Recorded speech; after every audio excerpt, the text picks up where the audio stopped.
नमस्कार, अपन समाचारमा स्वागत छ। सुरुमा मुख्य समाचार। सोलुखुम्बुमा जीप दुर्घटना, 7 जनाको मृत्यु।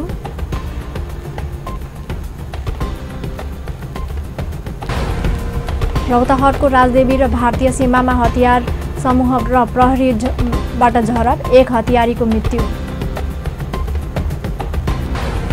आज दिउँसो 3 बजे प्रदेश 2 को प्रदेश सभा बस्दै आज बजेट निर्णयार्थ पेश गर्ने तयारी। आज 15औं धान दिवस, विभिन्न कार्यक्रम गरी मनाइँदै। र अमेरिकाको मेरील्यान्ड स्थित एक पत्रिकाको कार्यालयमा गोली चल्यो, 5 जनाको मृत्यु। अब समाचार विस्तारमा। सोलुखुम्बुमा जीप दुर्घटना हुँदा 7 जनाको मृत्यु भएको छ। आज बिहानको 1J1860 नम्बरको जीप खोलुको कुण्ड नगरपालिका 11 तिलङ्गा र नेचा सल्यानको सिमानामा पर्ने पहाडबाट खसेर दुर्घटना भएको हो। दुर्घटनामा 3 पुरुष र 3 महिलाको ज्यान गएको सहायक प्रमुख जिल्ला अधिकारी टुप्ती शेर्पाले जानकारी दिनुभएको छ। मृत्यु हुनेमा जीप चालक उदयपुर सिरेसे 8 निवासी 31 वर्षीय कुसाङ तामाङ, सिरहा सनैठा निवासी 36 वर्षीय शिवकुमार यादव र ओखलढुङ्गाको मामखा 5 बस्ने 40 वर्षीय श्यामकुमार राईको शनाखत भएको हो। यस्तै खोटाङ खाल्ले 8 निवासी 24 वर्षीय कोपिला बस्नेत, सोलुखुम्बुको नेचा सल्यान 2 बस्ने अन्दाजी 35 वर्षकी उर्मिला बास्तोला, सोही ठेगाना भएकी अन्दाजी 25 वर्षकी सुशीला खड्का र करिब 8 वर्षीय सुषमा खड्काको पनि मृत्यु भएको प्रहरी निरीक्षक अधिकारीले जानकारी दिनुभयो। घटनास्थल सदरमुकामबाट करिब 13 किलोमिटर टाढा पर्दछ। जीप 500 मिटर तल खसेको बताइएको छ। रौतहटको राजदेवी नगरपालिका स्थित सीमा क्षेत्रमा हतियारधारी समूह र प्रहरी भएको भिडन्तमा 1 जनाको मृत्यु भएको छ। हतियारधारी अपराधिक समूह नेपाल प्रवेश गरेको सूचनापछि पक्राउ गर्न गएका सुरक्षाकर्मीमाथि गोली प्रहार भएपछि भएको भिडन्त भएको हो। भिडन्तमा हतियारधारी समूहका 1 सदस्यको मृत्यु भएको छ। मृतकको शनाखत हुन बाँकी छ। प्रहरीले अत्याधुनिक हतियार SMG र गोली बरामद गरेको छ। भारतीय अपराधीको गतिविधि बढेको सूचनाका आधारमा प्रहरी त्यहाँ पुगेको थियो। भारतीय नम्बर प्लेटको मोटरसाइकलमा सवार 3 जनालाई अपराधीलाई प्रहरीलाई चेक जाँच गर्न खोज्दा पछाडि बसेकाले अचानक SMGबाट फायर खोलेको प्रहरीको भनाइ छ। 2 जना भारततर्फ भागेको प्रहरीले जनाएको छ।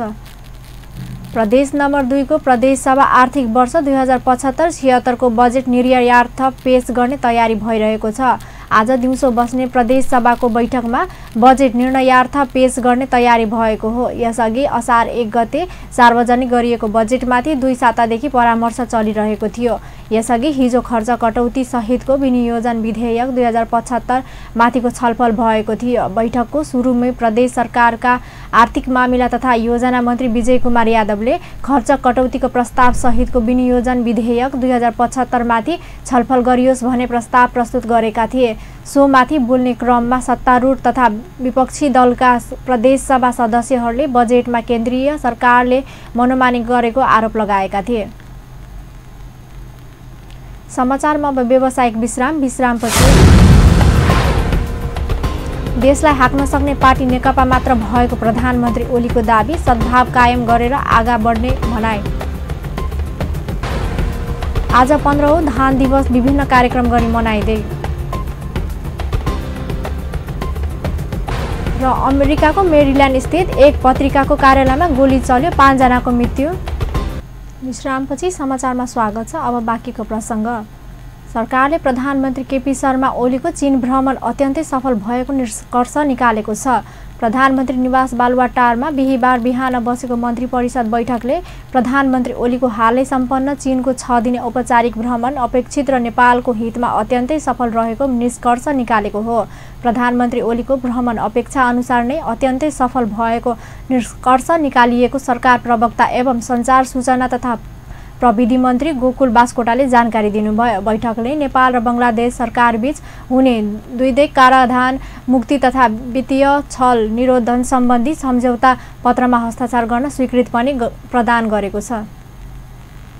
आज मन्त्री परिषद बैठकले खास गरी यो नेपाल प्रहरी र प्रदेश प्रहरीको कार्य सम्पादन सम्बन्धी कार्य सञ्चालन सुपरिवेक्षण र समन्वय सम्बन्धी विधेयक सङ्घीय कानुन बनाउने कुरा पास भएको छ। त्यसै गरी हामीले सशस्त्र प्रहरी बलको सेवाको गठन, सञ्चालन र सेवाको शर्तहरू व्यवस्था गर्ने सम्बन्धी विधेयक तर्जुमाको लागि सैद्धान्तिक सहमति गरेको छ।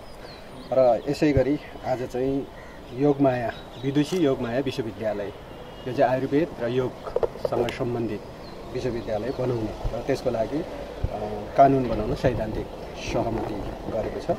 माथिल्लो त्रिशुली 3B जलविद्युत आयोजनाको लागि वन क्षेत्र प्रयोग गर्नको लागि चाहिँ दिने सहमति भएको छ। धन्यवाद। यति हो। मन्त्री परिषद बैठकले युरोपेली युनियनले दिने 5 अरब 6 करोड अनुदान सहायता पनि स्वीकृत गरेको छ। युरोपियन युनियनको यो अनुदान सहयोग कृषि विकास रणनीति कार्यान्वयनमा खर्च हुने पनि सरकारका प्रवक्ता बास्कोटाले जानकारी दिनुभयो। त्यस्तै गरी बीमा विधेयक 2075, कर्जा सुरक्षण नियमावली 2075, वैदेशिक रोजगारका गएका नेपाली कामदारका लागि कानुनी प्रति हस्तान्तरण सम्बन्धी निर्देशिका पनि स्वीकृत गरेको छ।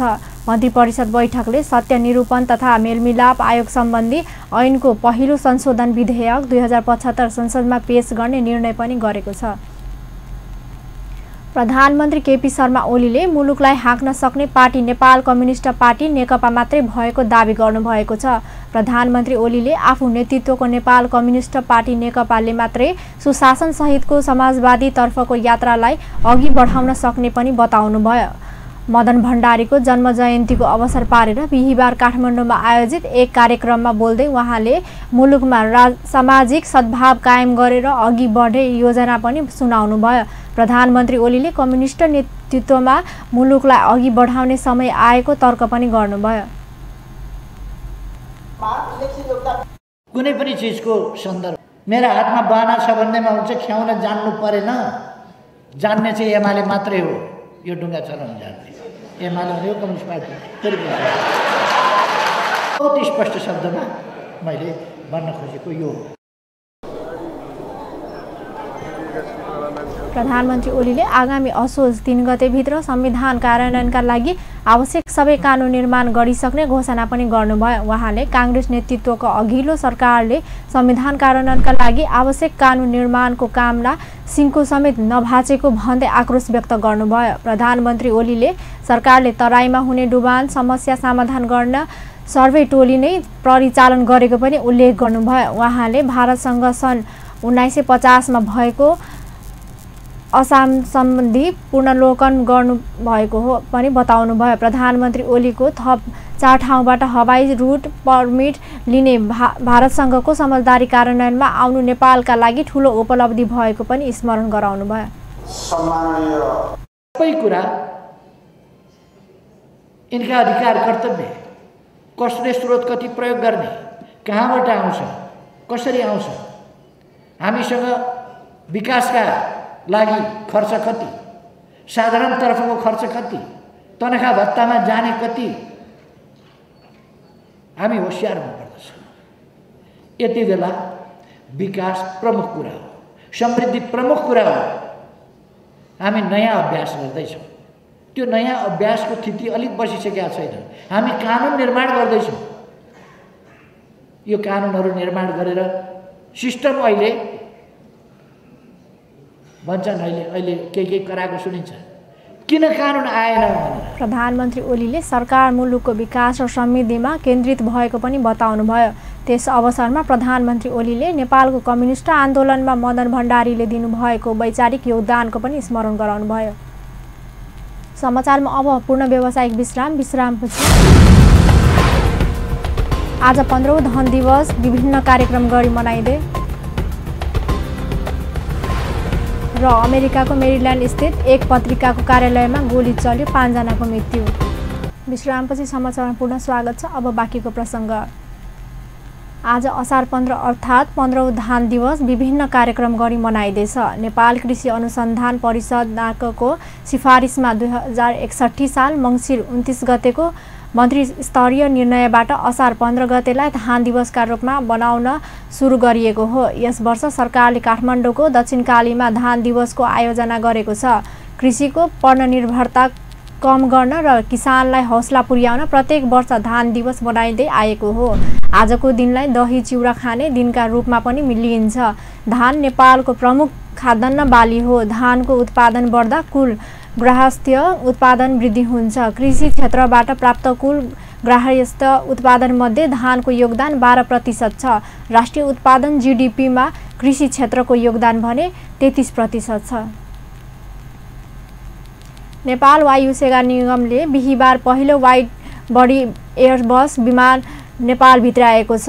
बिहीबार नेपाल वायु सेवा निगमको पहिलो वाइड बडी एयरबस A323 विमान त्रिभुवन अन्तर्राष्ट्रिय विमानस्थलमा अवतरण गरेको हो। विमान अवतरणपछि आयोजित एक कार्यक्रमलाई सम्बोधन गर्दै संस्कृति पर्यटन तथा नागरिक उड्डयन मन्त्री रविन्द्र अधिकारीले वाइड बडी एयर विमान नेपालमा भित्र्याउने कामबाट सिङ्गो मुलुक खुसी भएको प्रतिक्रिया दिनुभयो। उहाँले हवाई उडानको क्षेत्रलाई विश्वभर प्रतिस्पर्धा गर्न सक्ने बताउनु नेपाल वायु सेवा निगमलाई सचेत गराउनुभयो। कार्यक्रममा बोल्दै नेपाल वायु सेवा निगमका प्रबन्धक निर्देशन सुगत रत्न कञ्चाकरले वाइड बडी विमान नेपालमा भित्र्याउने कामबाट नेपालले हवाई उडानको क्षेत्रमा फड्को मारेको बताउनुभयो। उहाँले अन्तर्राष्ट्रिय उडानबाट प्राप्त मुनाफाबाट नेपालको दुर्गम क्षेत्रमा पनि हवाई उडान विस्तार गर्ने योजना पनि अघि सार्नुभयो।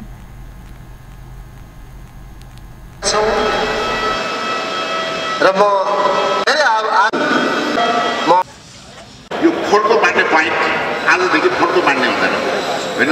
हरेक कर्मचारीले अलिकति नयाँ सोच नयाँ ढङ्गले चाहिँ जाने, आफ्नो बानी बेहोरा चाहिँ सुधार्ने, प्रोएक्टिभ हुने, ओभर टाइम नपाए पनि ओभर टाइम काम गर्ने, भत्ता नपाए पनि ओभर टाइम काम गर्ने।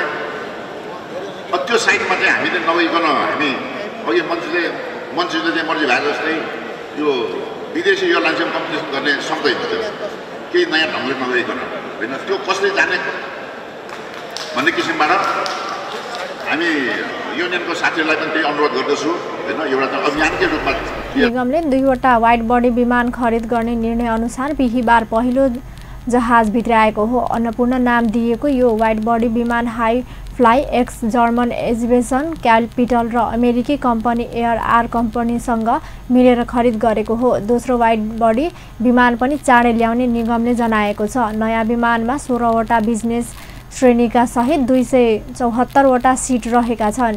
निगमले यो विमान खरिदका लागि नागरिक लगानी कोष र कर्मचारी सञ्चय कोषसँग 24 अरब ऋण लिएको थियो। अब अन्तर्राष्ट्रिय समाचार।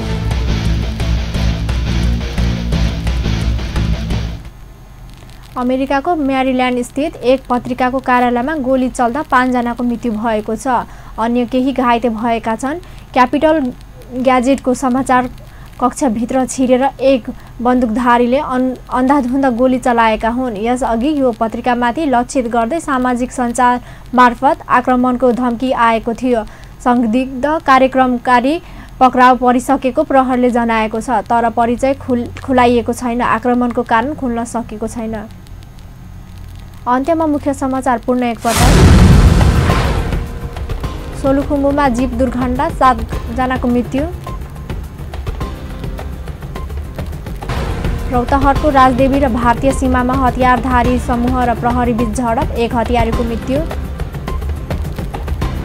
आज दिउँसो 3 बजे प्रदेश 2 को प्रदेश सभा बस्दै आज बजेट निर्णयार्थ पेश गर्ने तयारी। आज 15औं धान दिवस विश्वमा कार्यक्रम गरी मनाइँदै। र अमेरिकाको मेरील्यान्ड स्थित एक पत्रिकाको कार्यालयमा गोली चल्यो, 5 जनाको मृत्यु। हस् त अपन न्युज अहिलेलाई यति नै। पल पल खबर तेज नजर हेर्दै रहनुहोला अपन टेलिभिजन। नमस्कार।